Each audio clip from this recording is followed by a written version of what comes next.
gitu mas. Jadi orang spesial itu tidak ada suatu ikatan, baik itu pacaran atau perkawinan, karena lebih pada kontekstual, jadi lebih bebas gitu. Karena kenapa kok saya mengatakan seperti ini? Karena bagaimanapun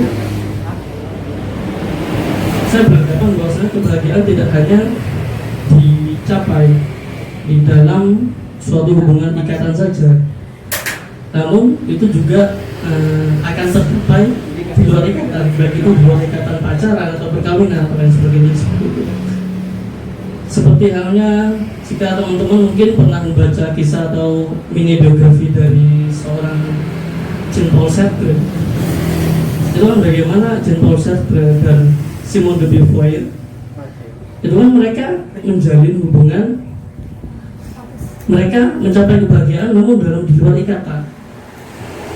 Nah, juga ikatan baik itu perkawinan maupun pacaran, menurut yang saya baca-baca tentang di dalam sedikit gagasan tentang cinta dan Erich Fromm, itu lebih pada suatu bentuk eksploitasi atau komersialisasi dari perempuan sendiri dan seperti itu.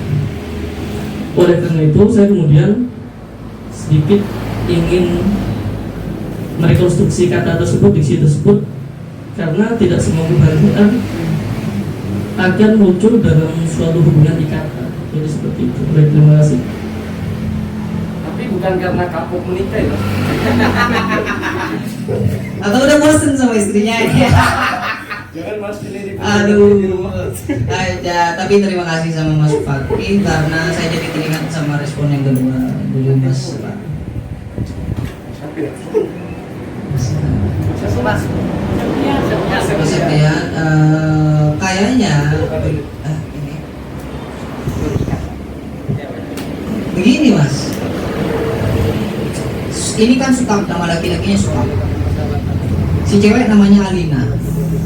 Perlu tahu nggak respon Alina setelah dikasih senja sama Sukap itu gimana? Itu ada di cerpen yang kedua. Ternyata B aja Mas. B aja. Jadi dia tuh nggak merasa takjub. Senjanya sudah saya terima, biasa saja. Kata dia kayak gitu. Jadi memang rumit itu. Kebahagiaan sangat rumit sekali.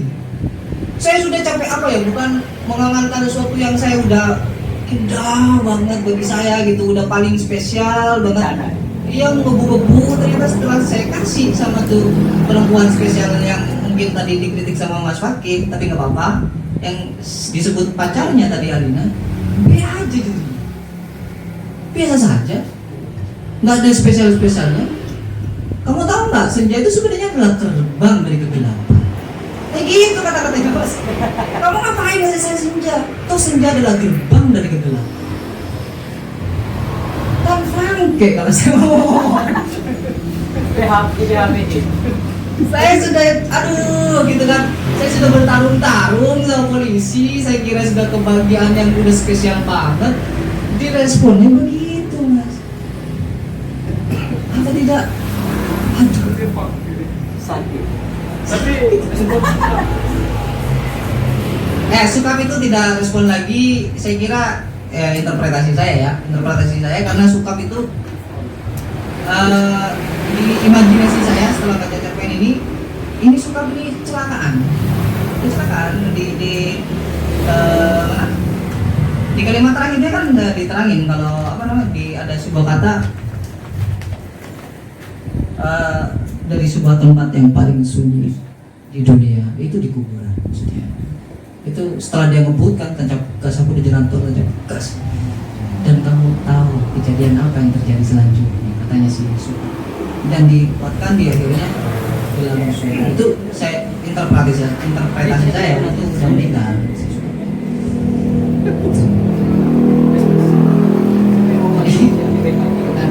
Apa? Udah besok sama si Alina.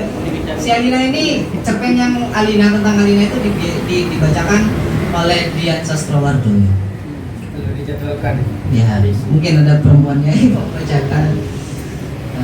Gitu. Sangat sedih sekali juga. Itu, aduh, sangat flat itu. Ekspresinya si Alina itu flat banget. Dikasih hadiah gitu kan. Ya. senja adalah gempang gitu.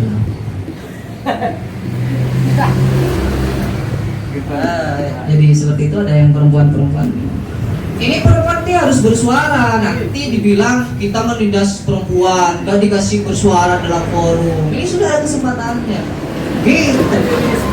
Atau Pak Mbak moderator nih loh. Apa?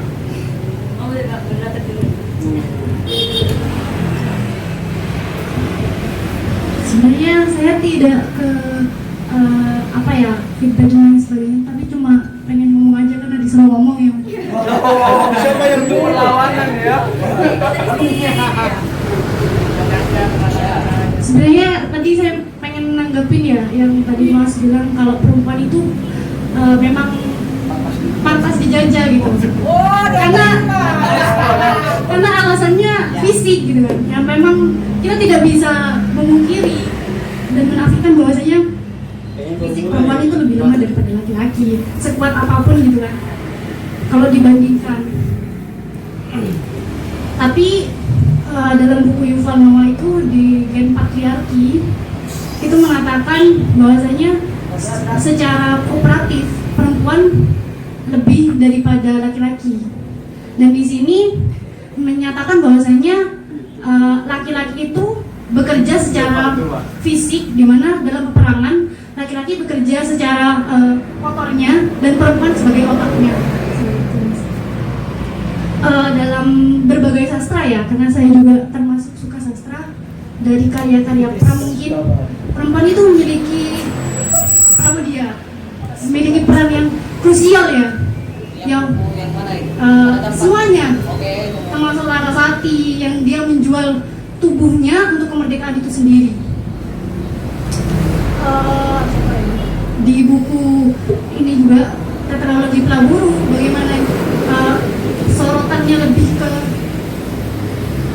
Nyai Ontosoro ya, kuatnya beliau yang menghadapi omongan-omongan orang dan dia berhasil sukses dengan perusahaan kebunnya itu dan memberi pekerjaan pada karyawan-karyawan buruh-buruh saat itu. Dan suaminya waktu itu sebelum meninggal atau meninggalkan Nyai Ontosoro, dia mengatakan kamu lebih hebat malahan daripada para perempuan-perempuan Hindia Belanda. Hindia Belanda kan Indonesia ya. Belanda waktu itu.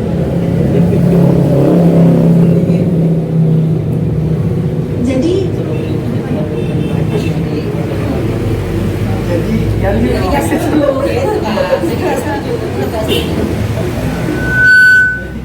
kan sastra yang digunakan Seno ini seperti apa kan? Saya tahunya itu sastra itu penanda zaman salah satunya. Sastra adalah Penanda zaman. Saya punya yang Ramil Paru itu kan menceritakan tentang PKI saat itu seperti apa. Dan juga Tetralogi Pelaburu kita bisa tahu perjalanan kemerdekaan yang si peran utamanya Mingke perjalanan dia sebagai jurnalistik untuk menggerakkan menuju kemerdekaan.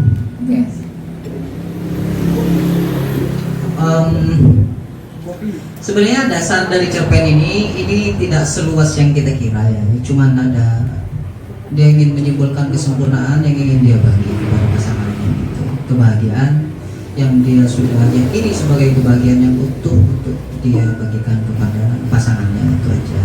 Gak ada maksud yang lain. Cuman kita kan mencoba melebarkan sayap ya dengan interpretasi kita sendiri dalam kajian ini. Cuman begini, saya akan respon tentang kesetaraan ini. Ini kisah nyata, Mas. Ini kisah nyata. Saya punya teman di Surabaya, sudah berkeluarga, dia punya bisnis properti. Dia tuh bereksperimen dalam sebuah keluarganya. Dia menikah, akad kobil itu nikah. Habis ucap kayak gitu, dia ngomong sama istrinya, kita harus bereksperimen. Karena si perempuannya, istrinya itu aktivis feminisme.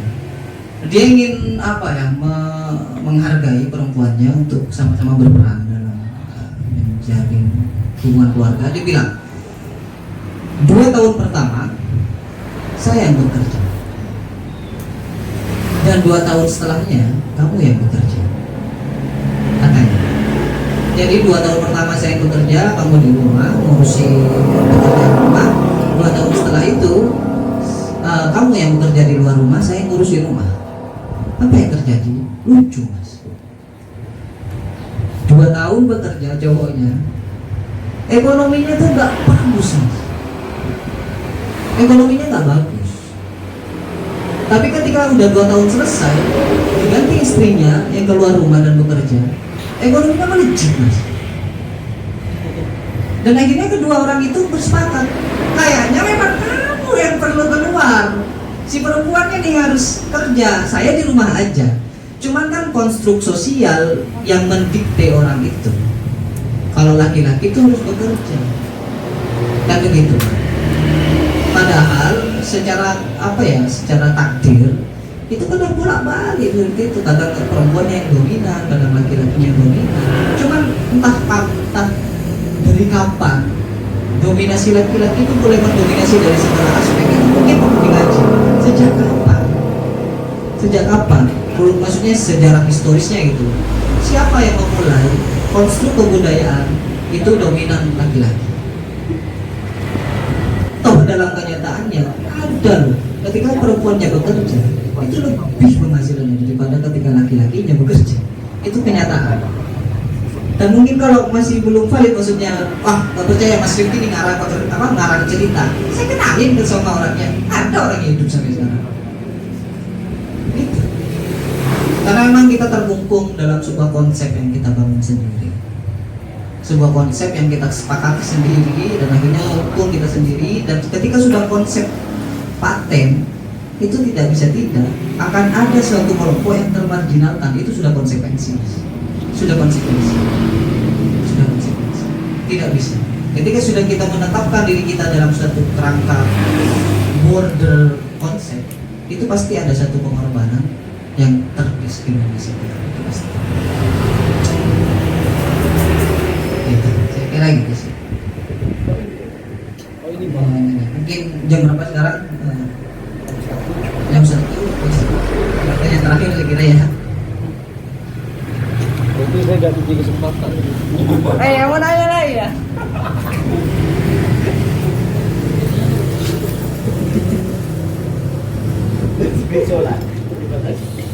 Oke, terima kasih kesempatannya. Sebenarnya alasan yang pertama juga sama, karena dari tadi perempuan disinggung, jadi saya kira perempuan juga harus bicara seperti itu. Juga sedikit feedback dari apa yang sudah disampaikan teman-teman tadi tentang perempuan yang pantas dijajah dan lain sebagainya. Saya sebenarnya positive thinking aja sih, mungkin karena perempuan terlalu berharga begitu ya. Dan tadi opsi dari Mas Septian, kebahagiaan yang mana yang diinginkan perempuan seperti itu. Sebenarnya tiga-tiganya juga kalau bisa, semuanya juga bisa gitu. Dari yang paling sederhana sampai yang lebih bahagia lagi, itu juga sebenarnya diinginkan perempuan. Karena kebahagiaan itu kan naluri manusia, itu semua manusia menginginkan kebahagiaan. Pertanyaan saya begini, saya sebenarnya tidak terlalu mengerti soal sastra. Saya penikmat sastra tapi nggak ngerti gitu. Intinya baca aja gitu, seru aja gitu ya. Yang saya tanyakan adalah, pasti dalam sebuah tulisan, dalam sebuah karya, setiap latar, setiap setting itu memiliki makna begitu. Dan yang saya lihat juga, yang saya pahami atau interpretasi saya terhadap cerpen dari Seno Gumira Aji Dharma ini, saya kira itu terlalu berlebihan begitu. Iya, maksudnya begini, iya itu sebuah pengorbanan untuk mendapatkan senja dan lain sebagainya. Akan tetapi di satu sisi ia mengabaikan sosialnya, dia mengabaikan, dia sampai mengabaikan dirinya begitu. Dan yang saya ingin saya tanyakan kepada pemantik itu interpretasi pemantik terhadap ada beberapa sesi yang misalnya ia masuk ke gorong-gorong, itu sebenarnya apa maksudnya begitu. Terus juga kira-kira apa respon sosial, maksudnya gini, ada polisi dan lain sebagainya, sebenarnya apa maksud dari setting-setting seperti itu, apa sesuatu yang ingin disampaikan oleh Seno Gumira Aji Dharma ini, apakah itu bentuk respon sosial kah? Kenapa ada polisi, kenapa nggak kejar-kejaran sama preman atau gangster atau apa begitu? Menurut saya kan itu pasti ada maksudnya gitu. Cuman saya nggak bukan penikmat bukan seorang yang bisa memahami sastra begitu. Itu saja dari saya selaku perempuan. Terima kasih. Saya mau sekalian tanya ke Bapak. Mungkin yang terakhir. Iya. Sekalian tanya ke Bapak. Karena terakhir sekalian biar satu paket ya. Mungkin pertanyaan pertama akan fokus kepada cerpennya, yaitu simbol dari pokoknya mungkin interpretasi dari cerpennya itu tentang apa, kebahagiaan. Kemudian yang kedua tentang keindahan. Tadi tentang wanita dan keindahan. Yang pertama begini, saya tidak tahu lebih jauh sebenarnya senja ini apa mengalami interpretasi yang berbeda sejak kelahiran golongan-golongan indie, sehingga dia menjadi pengertian berbeda dalam tatanan epistemologis. Apakah sebenarnya senja itu menurut pandangan kalangan indie dan juga kalangan sastra? Pertanyaannya begini, dalam cerita cerpen ini yang kemudian disebut sebagai senja adalah simbol dari kebahagiaan. Saya percaya bahwasanya kebahagiaan yang dimaksud adalah terma input dari beberapa alasan sehingga dia menjadi bahagia. Pertanyaannya adalah terma-terma apa yang menjadikan senja ini dipilih untuk menjadi sebagai simbol dari kebahagiaan? Soalnya begini, kalau dilihat dari kalangan indie misalkan, kebahagiaan menurut mereka senja itu adalah rasa tenang, rasa sendiri, menyepi, kemudian hadir rasa tenang, itu adalah kebahagiaan menurut anak-anak indie. Kemudian anak sastra beda lagi, menurut dia keindahan adalah memang misalkan, karena saya bukan anak sastra misalkan, keindahan adalah makna sesungguhnya dari indah yang saya maksud dalam simbol senja itu. Dalam cerpen ini yang disebut sebagai terma input dari kebahagiaan yang ada dalam senja itu sebenarnya berasal dari terma-terma apa saja. Misalkan dulu si Suka pernah berduaan bersama Alina pernah berduaan menghabiskan waktu hari di sepanjang hari, kemudian berakhir di senja sehingga dia merasakan ketenangan. Sehingga pada suatu waktu dalam cerita ini disebutkan bahwasanya ketika saya melihat senja, saya melihat seorang Alina, mungkin seperti itu. Jadi saya ingin tahu sebenarnya penjelasan dari kebahagiaan dalam senja itu seperti apa rinciannya, atau terma-terma komposisi terma-terma yang sehingga menghasilkan terma Indo, yaitu kebahagiaan. Yang kedua mungkin seperti ini, ada fenomena yang menarik ya terkait dengan keindahan dan perempuan. Sekarang itu seolah-olah keindahan itu terdistraksi oleh bahasa good looking. Jadi muncul representasi baru bahwasanya yang disebut sebagai keindahan itu adalah good looking. Jadi dia seolah-olah terpotong keindahan itu hanya bagi orang-orang yang memiliki good looking tertentu. Jadi dia setelah mendapatkan good looking, dia menjadi memperoleh suatu privilege lain daripada orang-orang yang seperti biasanya. Bagaimana penyaji menjelaskan terkait dengan fenomena ini? Apakah sudah pengertian keindahan dan perempuan yang seperti penyaji sebutkan sekarang sudah terdistraksi sehingga menyimpulkan representasi terbaru atau seperti apa? Mungkin sekian, terima kasih.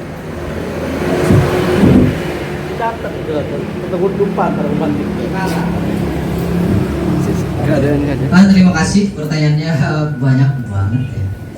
Banyak banget, cuman akan saya berusaha jawab satu-satu dan semoga memuaskan. Akan saya mulai dari pertanyaannya mbaknya itu tadi. Mbak siapa namanya? Siapa? Mbak Winda. Oke. Gini mbak, dalam menulis sastra tidak ada maksud tertentu. Apakah mungkin ini jawab juga yang pertanyaannya mas tadi, untuk memilih senja sebagai topik itu hanya kebebasan dalam berimajinasi. Kayaknya senja itu bagus gitu, sehingga dia cari-cari sendiri sama penulisnya. Tidak ada maksud tertentu, tidak ada maksud tertentu aja, karena sastra paling tertinggi yang tidak akan pernah dicapai sama manusia tandingannya adalah Al-Quran. Al-Quran tengahnya adalah apa ya? Kalimat apa? Waliyatalataf wa'u terus lam ya to wal ya ta, lam, to. fa. Coba hitung berapa huruf? Berapa huruf? 6. Masa 6? Biasanya ganjil. Ganjil. 7 ya? 7 berarti waw, alif, lam, ya, ta, to, fa. Yang huruf tengahnya apa? Anggaplah huruf tengahnya fa ya. Anggaplah huruf tengahnya fa. Dalam bukunya Quraisy Shihab itu, apalah judulnya ya? Membumikan Al-Quran kalau nggak salah. Membumikan Al-Quran. Kalau dari fa itu hitung jumlah hurufnya ke depan sampai Al-Fatihah itu jumlahnya anggaplah 1400. Dari fa ke belakang sampai An-Nas itu 1000, itu akan 1400. Itu baru ada maksudnya, ini sastra tertinggi ya. Dan kata ar-rijal dalam Al-Quran, ar-rijal artinya laki-laki, itu akan sebanding jumlahnya dengan kata an-nisa dalam Al-Quran. Saking tingginya sastra dalam Al-Quran, memang pemilihan kata dalam Al-Quran itu ada maksudnya. Sedangkan sastranya dibuat manusia itu adalah karangan bebas yang dibikin sebebas-bebasnya dengan tujuan cuma satu, agar pembacanya punya imajinasi, interpretasi yang berbeda. Memang untuk memahami Al-Quran punya interpretasi tersendiri, tapi Al-Quran itu punya kerangka khusus yang hanya orang-orang tertentu saja yang mustahid akhirnya dengan syarat-syarat tertentu bisa memahaminya. Karena memang begitu. Jadi tidak ada maksud tertentu. Ini si apa namanya? Si Senogumera kita tidak ada maksud tertentu, tidak ada dasar tertentu. Gitu. Saya kira itu. Terus apa lagi? Oh, saya lupa. Respon sosial atau apa? Suatu perspektif lain gitu yang ingin disampaikan Seno selain masalah asmara. Oke, masalah asmara. Ada sih. Kalau yang saya baca ya, ada. Kenapa dia harus masuk ke gorong-gorong?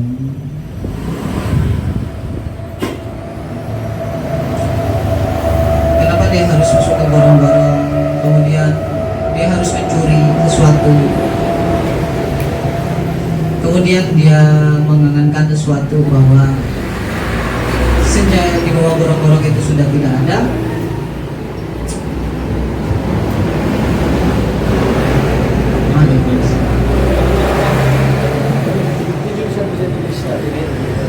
Wah, ada temannya berarti sih. Jadi ada perspektif lain yang Seno Gumiraji Dharma itu pengen sampaikan selain asmara-asmara itu, karena dia menciptakan sebuah alur ya, di mana dia ke tepi pantai, kemudian lihat senja, diambil senjanya itu, kemudian dia harus berjuang agar tidak tertangkap karena dia posisinya lagi mencuri.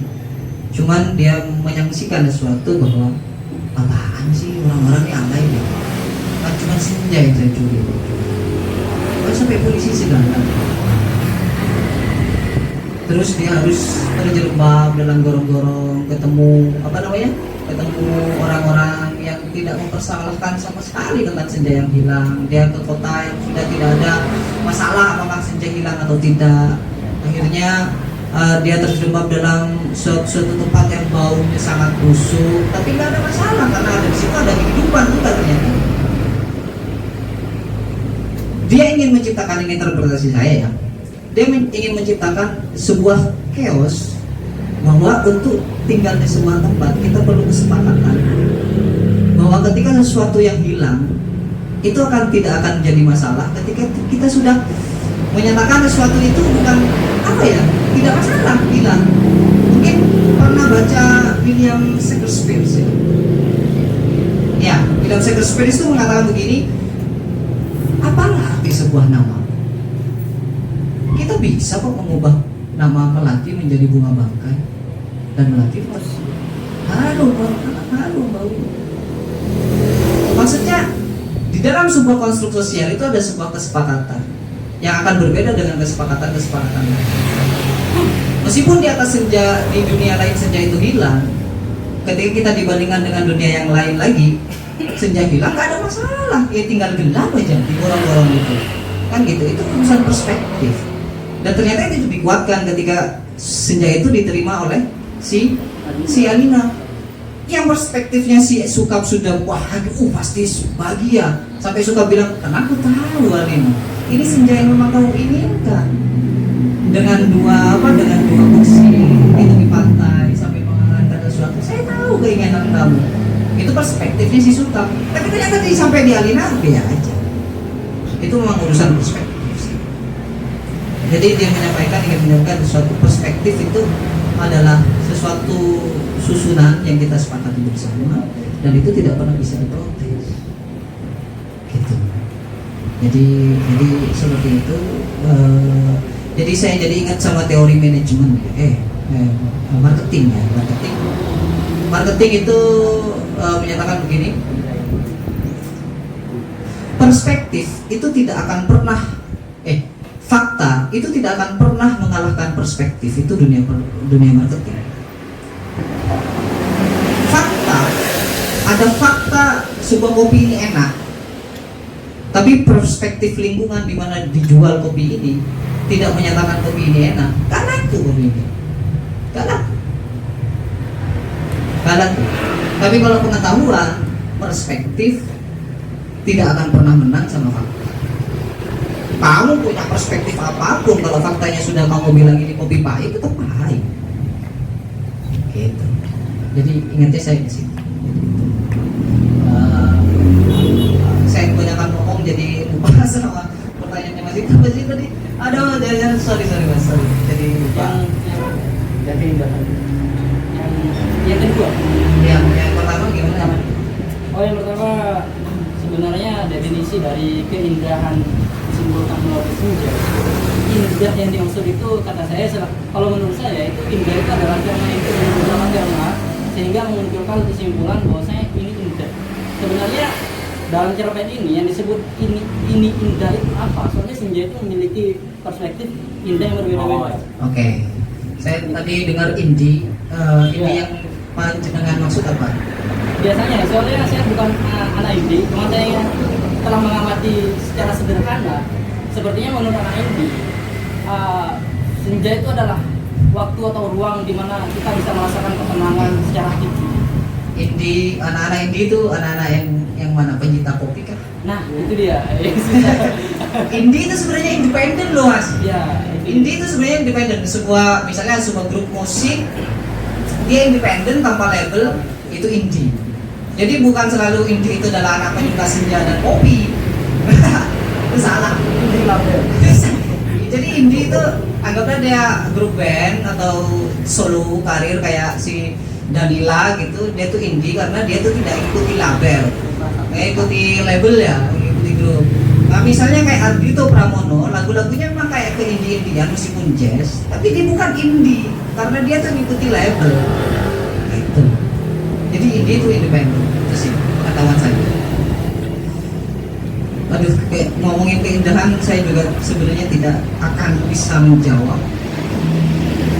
karena kembali lagi ke saya itu tadi, keindahan itu adalah sesuatu yang fit dan proper yang sudah Tuhan sediakan. Jadi fitnya saya sama fitnya jenengan itu pasti berbeda. Saya tidak bisa mengeneralisirkan itu. Akhirnya memang maksudnya adakah kejadian sebelumnya, misalkan ketika bertemunya Lina dengan Sukap sebelum kejadian ini, sehingga pada waktu itu dia melihat keindahan dalam tubuh Alina, sehingga pada suatu waktu ketika tidak ada Alina, dia melihat senja, dia serasa melihat Alina. Kalau dari cerpen ini memang gitu, karena secara implisit ya, bukan eksplisit, si Sukap itu menyatakan, karena saya tahu inilah senja yang kamu angan-angankan dari dulu. Saya tahu kamu mau menginginkan liburan yang panjang, terus kamu mengimpikan suatu suasana yang lembab basah, ada itu angin. Maka saya berkesimpulan senja, barangkali senja ini cocok untuk itu, karena memang suatu kondisi yang Alina itu inginkan, yang diungkapkan kepada Sukap itu adalah dia pengen liburan panjang di mana ada pantai. Makanya dia bilang si Sukapnya, barangkali senja ini cocok untuk pikirku. Oke, kayak ini. Yang kedua apa lah tadi? Terkait dengan apa? Wanita, keindahan dan good looking.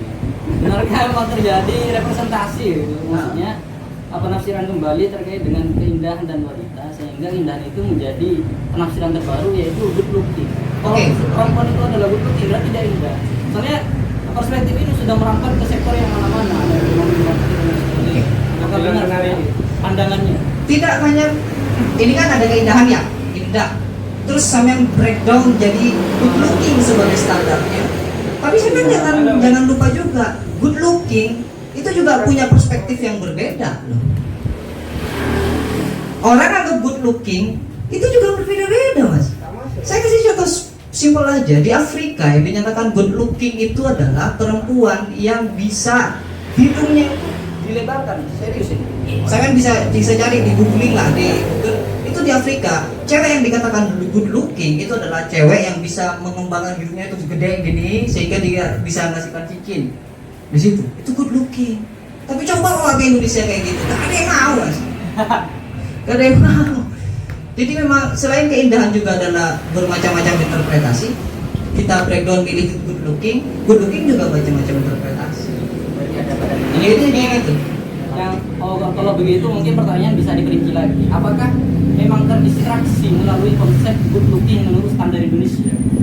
Karena Indonesia ya yang disebut sebagai good looking adalah cantik, langsing, putih dan lain sebagainya. Jadi apakah keindahan nantinya apakah terdistraksi sehingga menimbulkan suatu konsep indah seperti ini loh yang sekarang ada gitu? Oke, jadi sampean itu mau marketingkan keindahan. Tidak bisa, Mas. Keindahan itu tidak ada standar nasionalnya, Mas. Kalau ada standar nasionalnya, enak, Mas. Jadi keindahan itu nanti bisa dibuat peraturan perundang-undangan. Jadi mungkin nanti para perempuan bisa demo. Nggak ada. Keindahan itu memang sesuatu yang misterius yang diciptakan Tuhan. Hasrat untuk mengungkapkan itu indah itu memang adalah rahasia, sebuah misteri yang Tuhan ciptakan dan kita tidak bisa mampu untuk memecahkannya. Maka dari itu akhirnya keindahan itu adalah, ini kesimpulan saya, keindahan itu sebenarnya adalah perspektif kita ketika kita membahas keindahan itu sendiri. Paham gak? Keindahan itu bukan sesuatu objek yang indah, tapi keindahan adalah ketika kita ngobrolin keindahan dengan berbagai macam candaan, tawa, ejekan dan lain, kita bahagia. Itu justru jadi indah bukanlah suatu objek yang kita perspektifkan oke, itu indah, itu bukan. Tapi ketika kita bersama-sama dalam sebuah kajian ini kemudian bercakap-cakap tentang keindahannya masing-masing, itu justru keindahan. Makanya memang Tuhan itu menciptakan beragam ragam agar kita bercakap-cakap tentang keindahan dan sampai pada keindahan yang hakiki itu.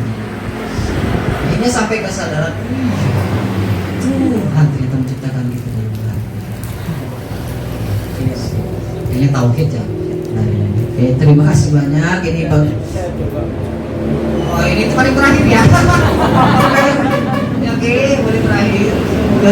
Semoga kamu jangan berat-berat. Enggak mau nanya. Ya. Terima kasih kepada Pak Rifki dan lainnya juga. Saya percaya tadi kepada Pak Rifki bahwasanya sastrawan itu adalah penipu ulung. Sebenarnya saya tadi mau tanya, cuma memang bingung karena sedang bertanya pada diri sendiri terus tadi. Cuma karena saya ini pura-pura sastrawan, maka saya ingin, ini kejujuran dari saya memang bertanya-tanya sendiri dan saya tidak ingin terjebak pada sebuah beberapa aliran yang kemudian mencari bagaimana bahagia, bagaimana indah pada itu. Karena bagi saya dengan mencari senja saja suka itu sudah bahagia kan dia. Wah, gitu. ya itu Enggak, kalau mencari aja sudah bahagia. sederhananya anggaplah kalau bagaimana Kais dan Laila yang sangat dan bahagia. kan dia bukan Lailanya yang sebenarnya dituju, tapi adalah esensi cintanya yang kemudian membuat dia bahagia. saya merasa ditipu dengan apa tadi narasi-narasi Pak Rifki bagaimana perempuan. Memang perempuan itu wajib dijajah, tapi justru yang lebih kejam adalah perempuan karena penjajahnya adalah secara perasaan. Bagaimana dia bukan pengalaman.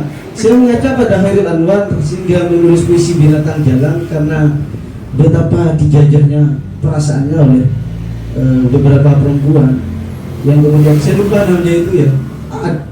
Apa yang ingin diambil manfaat dari seorang Khairil Anwar? Dia hanyalah binatang jalan, kan kayak gitu kan? Itu adalah penjajahan emosi. Nah, cuma kayak gini bagi saya, yang ingin dari senja dari pacarku ini menarik sebenarnya kalau ditarik-tarik, cuma membuat saya bertanya motif dari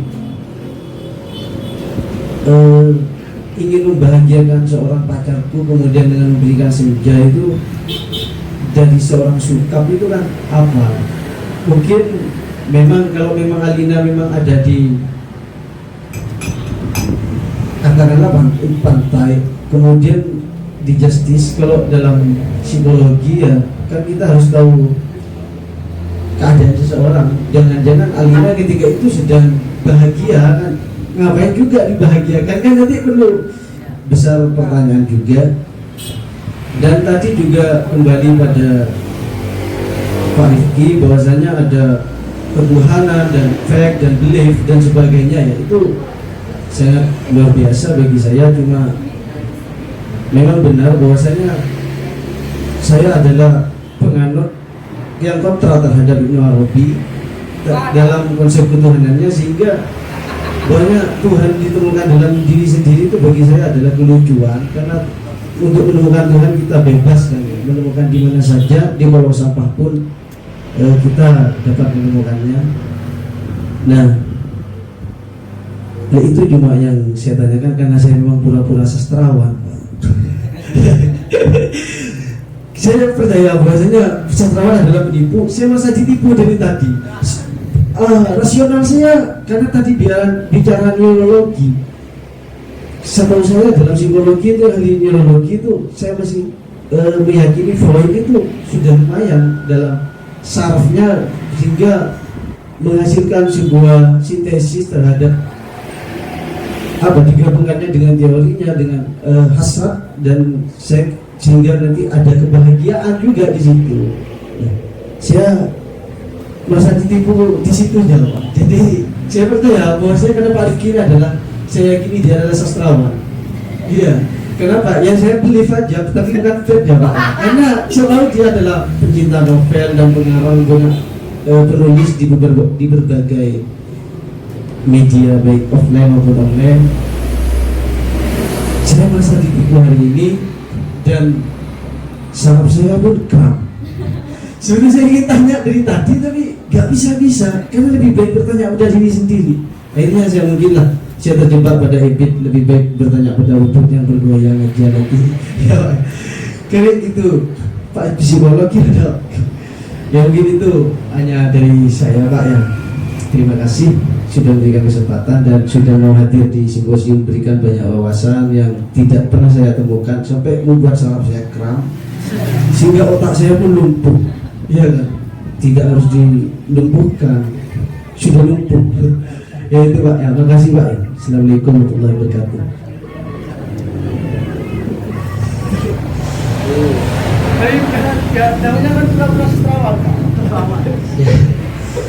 Oke kan, saya respon satu-satu.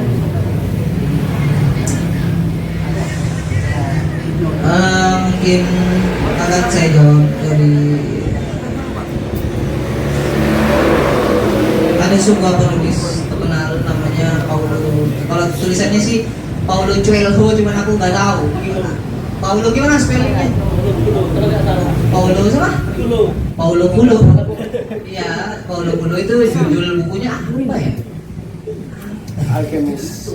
Yang alkemis. Iya, alkemis. Paling fenomenal itu. Kalau yang di SSA alkemis. Iya, yang terkenal kan alkemis itu yang ceritakan tentang perjalanan spiritual ya. Yang kemudian saya duga-duga dia menginspirasi Dewi Lestari, penulis Indonesia, untuk mengarang buku yang senada dengan tema supernova. Itu saya kira dia terinspirasi dari Paulo Coelho ya, tentang Mas Aang yang ngomong bahwa perempuan itu pantas dijajah, tapi penjajahan perempuan itu justru lebih dahsyat karena penjajahan perasaan. Itu benar, karena di Paulo apa sih namanya sih? Paulo ya, di alkemis, saya sebut alkemis aja lah. Itu ada sebuah pangeran, seorang pangeran, dia itu ditolak cintanya oleh seorang perempuan, dan kemudian apa balas dendamnya setelah dia ditolak? Dia balas dendam dengan cara meratakan semua pemberontakannya dengan darah, sampai di sebuah jembatan airnya itu adalah darah. Dan dari darah itu dia ingin membuktikan kepada perempuannya bahwa saya adalah sosok yang kamu tolak dengan sia-sia, dan saya adalah sosok yang berarti. Maka akan baku bangun darah ini dengan bangunan yang serba megah, dibangun itu. Dan dari bangunan itu kemudian tercipta peradaban-peradaban yang bagus. Karena memang sepertinya wanita yang dijajah secara fisik dan perempuan menjajah pria secara perasaan, memang adalah dua hal yang harus terjadi untuk kelangsungan keberadaban.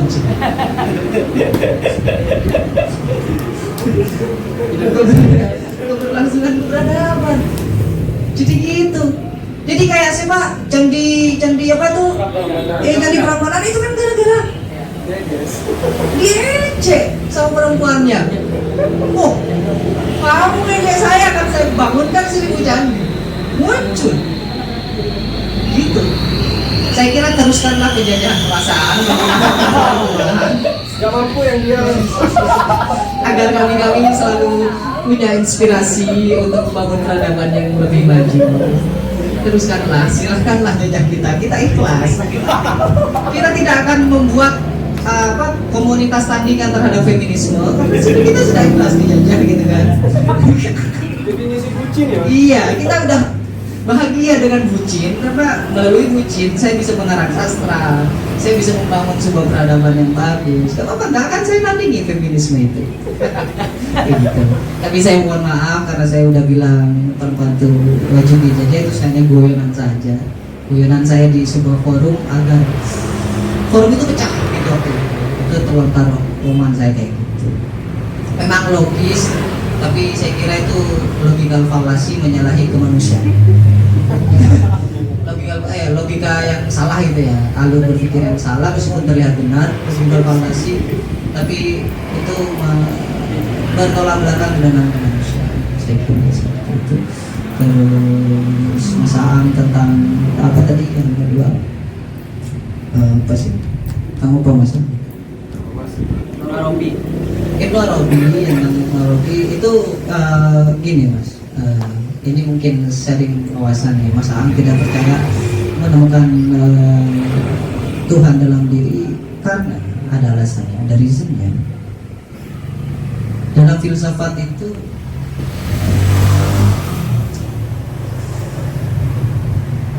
saya melihat pohon. Kita bisa memastikan pohon itu bagaimana. Kemudian saya pindahkan lagi ke motor. Saya bisa memastikan motor itu gimana. Tapi saya tidak bisa mengamati secara pribadi. Saya pribadi itu apa? Gitu. Dari kegelisahan saya tentang pribadi itu kemudian tercipta kesadaran. Tapi kan saya pribadi adalah entitas yang satu-satunya saya bisa rasakan, dan itu dari Tuhan langsung. Gitu. Jadi kalau saya bisa menggali diri saya secara pribadi, mungkin saya bisa mengenal Tuhan. Maka ada hadis man arafa nafsahu faqad arafa rabbahu. Ketika saya mengetahui diri saya pribadi, akan saya mungkin loh ya, bukan mungkin ya, meskipun fakot ya, fakot arafa ya, sudah itu ya, fakot arafa rabbahu, sudah mengenal Tuhan. Itu mungkin itu landasannya di situ sih. Mungkin, tapi nggak apa-apa Mas Aang dengan perspektifnya terus aja tidak setuju dengan itu. Tantanglah kalau terus mensetujui teori-teori yang sudah ada yang para pendahulu kita itu, kita stuck di situ. Udah stuck aja di situ. Saya kira gitu. Tetap aja tidak percaya. Tetap terus aja mengkritisi. Biar hazanah keislaman itu terus muncul. Gitu aja. Saya kira seperti itu. Dan penutup terakhir, anggaplah omongan saya ini adalah sampah. Sampah aja semuanya, ngomongin saya ini sia-sia. Tapi kan manusia, setiap insan kepala kita itu punya kemampuan untuk mendaur ulang, punya kreativitas, diberikan daya kreativitas oleh Tuhan untuk mendayagunakan sesuatu yang dari sampah kita punya daya kreativitas menjadi daur ulang, menjadi sesuatu yang bermakna. Anggaplah kata-kata saya ini adalah sesuatu yang tidak bermakna. Gunakan kreativitas kalian untuk menjadikan ketidak bermaknaan itu menjadi sesuatu yang bermakna bagi kepala masing-masing. Jadi jangan pernah believe, jangan lagi faith, jangan pernah musyrik kalian, musyrik. Jangan pernah believe dengan apa yang saya katakan, dengan apa yang Rifki katakan, dengan segala tipuan logikanya katanya Mas Ahmad. Tidak usah percaya. Karena perangkat yang benar-benar kalian percayai adalah kemampuan kalian sendiri, dengan niat baik kalian sendiri mencari kebenaran, mencari keindahan. Kalian diberikan keberkahan itu oleh Tuhan, oleh Allah. Gunakan itu semaksimal mungkin. Bahan dasarnya adalah sampah-sampah dari saya dari tadi. Ya, gunakanlah akal kreativitas kalian, mendaur ulang sampah-sampah ini. Semoga menjadi sesuatu yang thank you. Dan saya tidak bisa ngomong apa-apa lagi selain itu. Dan saya thank you juga akibat dari ini ya, saya punya teman di Sumenep itu ngerespon status saya di WA karena saya ngupload itu kan. Dia teman saya tuh punya kafe di Sumenep. Wih, Rif keren dong, di kafe saya dong gitu. Dia ngomong kayak gitu. Saya langsung terpikir, wah kalau di kafe kamu saya perlu ngajak teman-teman di Pamekasan ke sana dong. Sebenarnya temanku itu pengen hadir ke sini, cuman karena di Pamekasan dia punya kesibukan. Aduh Rif, aku sebenarnya pengen hadir. Dia punya kafe di Sumenep, tapi di Pamekasan ya aku udah berkeluarga juga kan, nggak bisa lah aku ke sana. Ya udah lah kawan-kawan di kafeku kata gitu. Dan kalau itu jadi mungkin saya langsung akan menghubungi kalian. Ya syukur-syukur datang. Syukur-syukur datang dan ya kita bisa diskusi. Karena Sumenep itu kehilangan sosok mas. Serius mas. Ini orang Sumenep malah ke Pamekasan mas. Saya banyak protes nih sama mas nih Bruce ini. Bruce, kamu ngapain jauh-jauh ke Pamekasan? Di Sumenep sendiri kamu tuh gak pernah bisa membangun sesuatu. Ngapain kamu membangun desanya orang lain, desamu sendiri belum? Kan saya protes mas sebagai orang Sumenep gitu. Kamu tuh melanggengkan sebuah daerah berpendidikan, Pamekasan kan daerah pendidikan yang terkenal loh dari Indonesia. Terus Sumenep kapan terus? Karena kalau Sumenep terus jadi wisata, koruptornya banyak terus. Enggak, tapi kan kerisnya Pamekasan ada di Sumenep. Terima kasih Bu Yono ya. Terima kasih. Dipinjem gitu. Dan itu yang dapat saya sampaikan, dan terima kasih atas waktunya, jamuannya. Saya rombongan 4 orang dari Sumenep. Terima kasih banyak dan tidak ada kata-kata lain selain terima kasih. Semoga bermanfaat. Saya akhiri. Assalamualaikum warahmatullahi wabarakatuh. Waalaikumsalam. Ada sesi foto Ada. Ini anu Pak, sedikit karena ada reuni mahasiswa. Enggak apa-apa. Reuni mahasiswa. Lama agak kumpul-kumpul sudah. Tapi gini. Kalau pakai film nggak apa-apa ya.